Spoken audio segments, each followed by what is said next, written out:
আসসালামু আলাইকুম সবাইকে। সবাই কীরকম আছেন? এই যে ইলিশ পোলাও খাইতে মন গেছে, তাই জন্য চলে যাচ্ছি ইলিশ পোলাও রানবো। আমার তো জানেনি, এর আগে একটা ভিডিওতে কইছিলাম যখন যেটা মন চায় তখন সেটাই করে খাবো, মানে এখন মন গেছে এখনই করে খাবো, কোনো দেরি নেই, কোনো আলসেমি নেই। এরপর এই যে ইলিশ একটা ছিল ফ্রিজের মধ্যে দেখিয়েছি পাত, পরে বার করে এই যে কাইটা মাইটে লিয়ে এটা এখন একটু ভুনা করে নিচ্ছি। এরপর এটা পোলাও চাল টাল ধুয়ে নেবো। এটা এখন কষুক, চুলার মধ্যে রেখে দিচ্ছি, ভুনা হয়ে যাবে যখন আস্তে আস্তে এটা। তারপরে এই যে চাল টাল ধুয়ে এটা তেলে দেবো, এই জন্য একটু পেঁয়াজ টেয়াজও কাইটা করার মধ্যে দিয়ে লাড়াচাড়া করে নিচ্ছে। এই পেঁয়াজটা যখন একটু লাল লাল হয়ে যাবে তখন এর মধ্যে আমি চাল দিয়ে দেবো।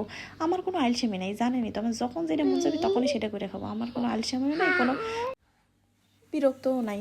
এই যে সারাদিন এত কিছু যে কাজ করতেই থাকি, এটা ওইটা রান্ধে, এই নাস্তা বানাই, এই বাচ্চা সামলানো, এত কাম যে করবো, তারপরে এই জামাই বেটাটা অফিস থেকে এসে কবি সারাদিন কী করলে বসেই তো থাকো, শুয়েই তো থাকো। শুয়েই তো থাকি, আমার তো 8-10টা দাসী বান্ধিয়েছে, আমার সব কাম যে দাসী বান্ধে এসে করে দিয়ে যায়। আর এই যে একটা আছে ডিগ্রি, এই ডিগ্রি যে মানুষ করা লাগে না, বাচ্চা তো এমনি এমনি মানুষ হয়ে যায়, কোনো কিছুই করে দেওয়া লাগে না, এমনি এমনি করতে পারে তার 3 বছরের বাচ্চা। থাক, যা কয় কইক, যা মাইরে এই রুমে যা কয় কইকে, আমি আমার মতো কাম করে যাই, কি আর করবো।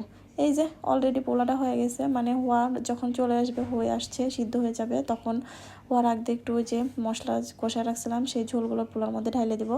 তারপরে যে পরে মাছগুলো উপরে দিয়ে দেবো, না হলে আবার মাছ আগেই দিয়ে দিলে গলে মলে যাবে, খেতে মেতে হয়ে যাবে, খাদ্য আরও কাটা কাটা হবে।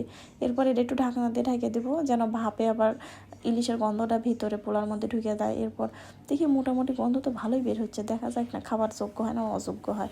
এই ইলিশ পোলাও খেতে মোটামুটি আমার ভালোই লাগে। আপনার কীরকম লাগে অবশ্যই লাইক কমেন্টে জানাবেন।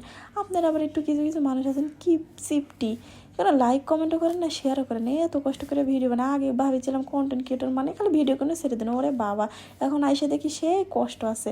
তো যাই হোক, ইলিশ পোলাওর সাথে একটু বেগুন ভাজি না হলে হয়, এই তো বেগুন ভাজি, মুচমুচে বেগুন ভাজি। সবাই ভালো থাকবেন, সুস্থ থাকবেন, আজ এই পর্যন্তই, আল্লাহ হাফেজ।